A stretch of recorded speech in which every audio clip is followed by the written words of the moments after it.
Hello friends, ಎಲ್ಲರಿಗೂ ನಮಸ್ಕಾರ. ಶ್ರೀಕೃಷ್ಣ ಕ್ರಿಯೇಷನ್ಸ್ಗೆ ನಿಮ್ಮೆಲ್ಲರಿಗೂ ಸ್ವಾಗತ. ಇವತ್ತಿನ ಈ ವಿಡಿಯೋದಲ್ಲಿ ಆಷಾಢ ಮಾಸದಲ್ಲಿ ಬರುವಂಥ ಅತ್ಯಂತ ಶ್ರೇಷ್ಠವಾದಂಥ ಏಕಾದಶಿಯಾದಂಥ ದೇವಶಯನಿ ಏಕಾದಶಿ ಯಾವ ದಿನ ಬಂದಿದೆ, ಹಾಗೆ ಈ ಏಕಾದಶಿಯ ವಿಶೇಷತೆ ಏನು, ಜೊತೆಗೆ ಏಕಾದಶಿ ತಿಥಿ ಯಾವಾಗ ಆರಂಭವಾಗಿ ಯಾವಾಗ ಅಂತ್ಯಗೊಳ್ಳುತ್ತೆ, ನಾವು ಉಪವಾಸವನ್ನು ಯಾವ ರೀತಿ ಮಾಡಬೇಕು, ಯಾವ ರೀತಿ ಅಂತ್ಯವನ್ನುಗೊಳಿಸಬೇಕು ಎಲ್ಲವುದನ್ನು ಕೂಡ ನಾನು ತಿಳಿಸ್ಕೊಡ್ತೀನಿ. ಜೊತೆಗೆ ಪೂಜೆಯನ್ನು ಯಾವ ರೀತಿ ಮಾಡಬೇಕು ಎಲ್ಲವುದನ್ನು ಕೂಡ ಈ ವಿಡಿಯೋದಲ್ಲಿ ತಿಳ್ಕೊಳ್ಳೋಣ.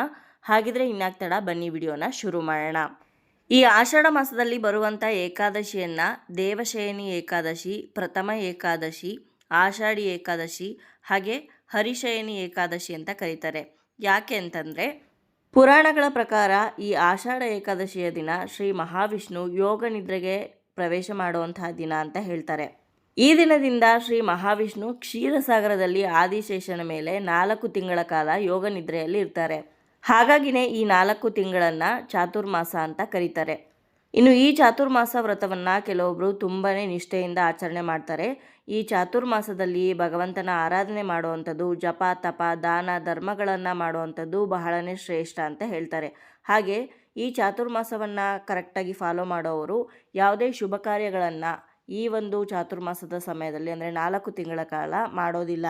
ಆಷಾಢ ಮಾಸದ ಏಕಾದಶಿಯ ದಿವಸ ಈ ಚಾತುರ್ಮಾಸ ಆರಂಭವಾದರೆ ಕಾರ್ತಿಕ ಮಾಸದ ಏಕಾದಶಿಯ ದಿವಸ ಅಂತ್ಯವಾಗುತ್ತೆ.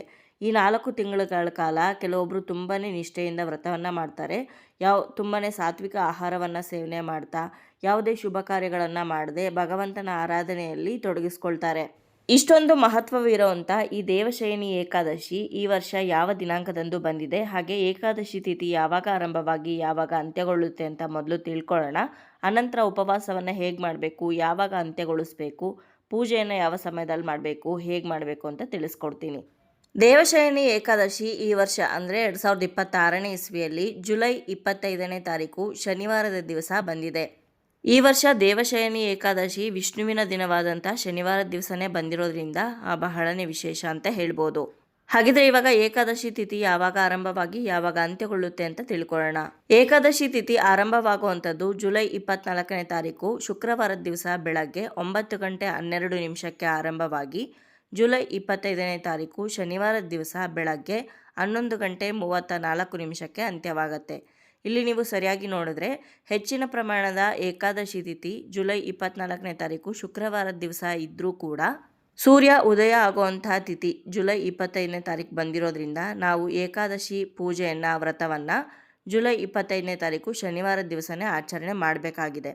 ಬೆಳಗ್ಗೆ 11:34 ನಮಗೆ ಏಕಾದಶಿ ತಿಥಿ ಮುಗ್ದೋಗ್ತಾ ಇದೆ. ಹಾಗಾಗಿ ಬೆಳಗ್ಗೆನೇ ನೀವು ಪೂಜೆ ಮಾಡೋದಕ್ಕೆ ಪ್ರಯತ್ನ ಪಡಿ. ಅದು ಬ್ರಾಹ್ಮಿ ಮುಹೂರ್ತದಲ್ಲಾದರೂ ಪರವಾಗಿಲ್ಲ, ಅಥವಾ 11 ಗಂಟೆಗೂ ಮುಂಚೆನೇ ನೀವು ಪೂಜೆಯನ್ನು ಮಾಡ್ಕೋಬೋದು. ಇನ್ನು ಉಪವಾಸವನ್ನು ಯಾವಾಗ ಮಾಡಬೇಕು ಅಂತಂದರೆ ಜುಲೈ 24ನೇ ತಾರೀಕಿನೇ ಏಕಾದಶಿ ತಿಥಿ ಆರಂಭವಾಗ್ತಾ ಇದೆ. ಆದರೆ ಬೆಳಗ್ಗೆಯಿಂದ ನೀವು ದ್ವಾದಶಿವರೆಗೂ ಉಪವಾಸ ಇರೋದಕ್ಕಾಗಲ್ಲ. ಹಾಗಾಗಿ ಜುಲೈ 24ನೇ ತಾರೀಕು ಶುಕ್ರವಾರದ ದಿವಸ ರಾತ್ರಿ ಲಘು ಉಪಹಾರವನ್ನು ಸೇವನೆ ಮಾಡಿ, ಅಂದರೆ ಉಪ್ಪಿಟ್ಟು, ಅವಲಕ್ಕಿ ಅಥವಾ ಸಾಬುದಾನದಿಂದ ಮಾಡಿರೋವಂಥ ಯಾವುದಾದ್ರೂ ಆಹಾರವನ್ನು ಸೇವನೆ ಮಾಡಿ, ಅಥವಾ ಹಾಲು ಹಣ್ಣನ್ನು ಸೇವನೆ ಮಾಡಿ, ಅನಂತರ ಮಾರನೇ ದಿವಸ ಬೆಳಗ್ಗೆ ಎದ್ದು ತಲೆಗೆ ಸ್ನಾನ ಮಾಡಿಕೊಂಡು ಮನೆಯನ್ನೆಲ್ಲ ಸ್ವಚ್ಛ ಮಾಡಿ ಪೂಜೆಗೆ ಅಣಿ ಮಾಡಿಕೊಂಡು ಸಂಕಲ್ಪವನ್ನು ತಗೋಬೇಕು. ನಾನಿವತ್ತು ದೇವಶಯನಿ ಏಕಾದಶಿ ಪೂಜೆಯನ್ನು ವ್ರತವನ್ನು ಆಚರಣೆ ಮಾಡ್ತಾಯಿದ್ದೀನಿ, ಹಾಗೆ ಉಪವಾಸವನ್ನು ಇರ್ತಾಯಿದ್ದೀನಿ ಅಂತ ಹೇಳಿ ಆವಾಗಿಂದ ನೀವು ಉಪವಾಸವನ್ನು ಆರಂಭ ಮಾಡಬೇಕಾಗತ್ತೆ. ಉಪವಾಸ ಇದ್ದು ಮಾರನೇ ದಿವಸ ಬೆಳಗ್ಗೆ ದ್ವಾದಶಿ ತಿಥಿಯಲ್ಲಿ ಪೂಜೆಯನ್ನೆಲ್ಲ ಮುಗಿಸಿ, ಸ್ನಾನ ಎಲ್ಲ ಮಾಡ್ಕೊಂಡು ಪೂಜೆಯನ್ನೆಲ್ಲ ಮುಗಿಸಿ ಮೊದಲು ತೀರ್ಥವನ್ನು ಸೇವನೆ ಮಾಡಿ ಅನಂತರ ನಿಮ್ಮ ಪೂಜೆಯನ್ನು ಹಾಗೆ ಉಪವಾಸವನ್ನು ಅಂತ್ಯಗೊಳಿಸಬೇಕಾಗತ್ತೆ. ಯಾವುದೇ ಉಪವಾಸವನ್ನು ಅಂತ್ಯಗೊಳಿಸುವಾಗ ಮೊದಲು ನೀವು ತುಳಸಿ ತೀರ್ಥವನ್ನು ಸೇವನೆ ಮಾಡಿ ಅನಂತರ ನೀವು ಉಪಹಾರವನ್ನು ಸೇವನೆ ಮಾಡ್ಬೋದು. ಅಕಸ್ಮಾತ್ ಪೂರ್ತಿಯಾಗಿ ನಾವು ಉಪವಾಸ ಇರೋದಕ್ಕಾಗಲ್ಲ, ಬರೀ ನೀರು ಕುಡ್ಕೊಂಡು ಅನ್ನೋರು ಹಣ್ಣು ಹಾಲನ್ನು ಸೇವನೆ ಮಾಡ್ತಾ ಫಲಹಾರವನ್ನು ಸೇವನೆ ಮಾಡ್ತಾ ಉಪವಾಸವನ್ನು ಮಾಡ್ಬೋದು. ಅಥವಾ ಒಂದೊತ್ತು ಉಪವಾಸ ಇದ್ದು ಕೂಡ ನೀವು ಉಪವಾಸವನ್ನು ಮಾಡ್ಬೋದು. ಆದರೆ ಶ್ರೇಷ್ಠ ಯಾವುದು ಅಂತಂದರೆ ಏನನ್ನೂ ಸೇವನೆ ಮಾಡದೆ ಕೇವಲ ನೀರನ್ನು ಕುಡಿತಾ ಉಪವಾಸ ಇರೋದು ತುಂಬಾ ಶ್ರೇಷ್ಠವಾದಂಥ ಉಪವಾಸ ಅಂತ ಹೇಳ್ತಾರೆ. ಹೀಗೆ ತಿಂಗಳಲ್ಲಿ ಒಂದು ಸಲ ನಾವು ಉಪವಾಸ ಇರೋದ್ರಿಂದ ಅದು ನಮ್ಮ ದೇಹಕ್ಕೂ ಕೂಡ ಉಪಯೋಗ ಆಗುತ್ತೆ, ಆರೋಗ್ಯಕ್ಕೂ ಒಳ್ಳೆಯದು ಅಂತ ಹೇಳ್ತಾರೆ. ಆದರೆ ವಯಸ್ಸಾಗಿರೋರು, ಚಿಕ್ಕ ಮಕ್ಕಳು, ಬಸ್ರಿ ಬಾಣ್ತೀರಿ ಇರೋರು ಯಾವುದೇ ಕಾರಣಕ್ಕೂ ಈ ರೀತಿ ಬರೀ ನೀರನ್ನು ಕುಡ್ಕೊಂಡು ಉಪವಾಸವನ್ನು ಇರೋದಕ್ಕಾಗಲ್ಲ. ಅಂಥವರು ನೀವು ಫಲಹಾರವನ್ನು ಸೇವನೆ ಮಾಡ್ಬೋದು ಅಥವಾ ಒಂದೊತ್ತು ಉಪವಾಸವನ್ನು ಮಾಡ್ಬೋದು. ಇನ್ನು ಯಾವ ರೀತಿ ಪೂಜೆ ಮಾಡಬೇಕು ಅಂತಂದರೆ, ನೀವು ನಿಮ್ಮ ಮನೆಯಲ್ಲಿ ವಿಷ್ಣುವಿನ ಸ್ವರೂಪದ ಯಾವುದೇ ದೇವ್ರ ಫೋಟೋ ಇಟ್ಕೊಂಡು ಪೂಜೆ ಮಾಡ್ಬೋದು. ವೆಂಕಟರಮಣ ಸ್ವಾಮಿ ಪೂಜೆ ಆಗಿರ್ಬೋದು, ನರಸಿಂಹಸ್ವಾಮಿ ಪೂಜೆ ಆಗಿರ್ಬೋದು, ರಾಮನ ಫೋಟೋ, ಕೃಷ್ಣನ ಫೋಟೋ ಇಟ್ಕೊಂಡು ಪೂಜೆಯನ್ನು ಮಾಡ್ಬೋದಾಗಿರುತ್ತೆ.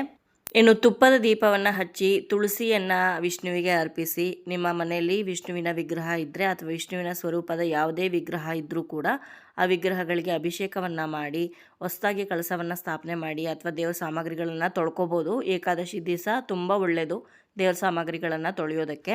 ಅನಂತರ ನೈವೇದ್ಯಕ್ಕೆ ಏನು ಇಡದೇ ಇದ್ದರೂ ಹಣ್ಣುಗಳನ್ನು ಇಟ್ಟು ನೈವೇದ್ಯ ಮಾಡ್ಬೋದು. ಆವತ್ತಿನ ದಿವಸ ದೇವಾನುದೇವತೆಗಳು ಉಪವಾಸ ಇರ್ತಾರಂತೆ, ಹಾಗಾಗಿ ಬೇರೆ ಏನು ನೈವೇದ್ಯಕ್ಕೆ ಇಡದೇ ಇದ್ದರೂ ಕೂಡ ನಡೆಯುತ್ತೆ. ಕೇವಲ ಹಣ್ಣನ್ನು ಇಟ್ಟು ನೈವೇದ್ಯ ಮಾಡ್ಬೋದು.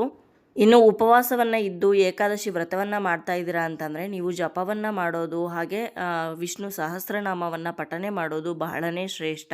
ವಿಷ್ಣು ಸಹಸ್ರನಾಮ ಹೇಳ್ಕೊಳ್ಳೋದಕ್ಕೆ ಬರಲ್ಲ ಅಂತ ಅನ್ನೋರು ಮೊಬೈಲಲ್ಲಿ ಅಥವಾ ಟಿ ವಿಯಲ್ಲಿ ವಿಷ್ಣು ಸಹಸ್ರನಾಮವನ್ನು ಹಾಕ್ಬೋದು. ಮನೆಯಲ್ಲಿ ಅದು ಕೇಳ್ತಾ ಇದ್ದರೆ ತುಂಬಾ ಒಳ್ಳೆಯದು, ಒಳ್ಳೆ ಪಾಸಿಟಿವಿಟಿ ಇರುತ್ತೆ ಮನೆಯಲ್ಲಿ. ಹಾಗೆ ವಿಷ್ಣುವಿನ ಅಷ್ಟೋತ್ರವನ್ನು ಹೇಳ್ಕೊಂಡು ಅರ್ಚನೆ, ತುಳಸಿ ದಳದಲ್ಲಿ ಅರ್ಚನೆ ಮಾಡಿದ್ರೆ ಬಹಳನೇ ಶ್ರೇಷ್ಠ. ಅಷ್ಟೋತ್ರ ಹೇಳ್ಕೊಳ್ಳೋದಕ್ಕೂ ಕೂಡ ಬುಕ್ ಇಲ್ಲ ಅಥವಾ ಹೇಳೋದಕ್ಕೆ ಬರಲ್ಲ ಅಂತ ಅನ್ನೋರು ಓಂ ನಮೋ ಭಗವತೆ ವಾಸುದೇವಾಯ ಅಂತ ನಿಮಗೆ ಎಷ್ಟು ಆಗುತ್ತೋ ಅಷ್ಟು ಸಲ ಹೇಳಿಕೊಂಡು ಜಪವನ್ನು 108 ಬಾರಿ ಆದರೂ ಕನಿಷ್ಠ ಪಕ್ಷ ನೀವು ಹೇಳಿಕೊಂಡು ಅವತ್ತಿನ ದಿವಸ ಉಪವಾಸ ಇದ್ದು ವ್ರತ ಮಾಡಿದ್ರೆ ತುಂಬಾ ಒಳ್ಳೆಯ ಫಲಗಳನ್ನು ಪಡಿಬೋದು ಅಂತ ಹೇಳ್ತಾರೆ. ಸೊ ನೋಡಿದ್ರಲ್ವ ಸ್ನೇಹಿತರೆ, ಇವತ್ತಿನ ದಿವಸ ತುಂಬಾ ಸರಳವಾಗಿ ದೇವಶಯನಿ ಏಕಾದಶಿ ಪೂಜೆಯನ್ನು ಯಾವ ರೀತಿ ಮಾಡೋದು, ಹಾಗೆ ಯಾವ ರೀತಿ ಉಪವಾಸವನ್ನು ಇರಬೇಕು, ಇನ್ನು ಈ ವರ್ಷ ಈ ಪ್ರಥಮ ಏಕಾದಶಿ ಅಥವಾ ದೇವಶಯನಿ ಏಕಾದಶಿ ಯಾವ ದಿವಸ ಬಂದಿದೆ ಅನ್ನೋದೆಲ್ಲದನ್ನು ಕೂಡ ತಿಳಿಸ್ಕೊಟ್ಟಿದ್ದೀನಿ. ಇವತ್ತಿನ ಈ ವಿಡಿಯೋ ನಿಮ್ಗೆ ಇಷ್ಟ ಆಗಿರ್ಬೋದು, ಉಪಯೋಗ ಆಗಿರ್ಬೋದು ಅಂತ ಭಾವಿಸ್ತೀನಿ. ಇಷ್ಟ ಆಗಿದ್ರೆ ಲೈಕ್ ಮಾಡಿ, ಬೇರೆಯವ್ರಿಗೂ ಕೂಡ ಶೇರ್ ಮಾಡಿ, ಹಾಗೆ ನಿಮ್ಮ ಅನಿಸಿಕೆ ಅಭಿಪ್ರಾಯವನ್ನು ಖಂಡಿತವಾಗ್ಲೂ ಕಮೆಂಟ್ ಮುಖಾಂತರ ಬರೆದು ತಿಳಿಸಿ. ಮತ್ತೊಂದು ಉಪಯುಕ್ತ ಪೂಜಾ ಮಾಹಿತಿಯೊಂದಿಗೆ ನಿಮ್ಮನ್ನ ಮತ್ತೆ ಭೇಟಿ ಆಗ್ತೀನಿ. ಅಲ್ಲಿಯವರೆಗೂ ಧನ್ಯವಾದಗಳು. ಲೋಕ ಸಮಸ್ತ ಸುಖಿನೋ ಭವಂತು.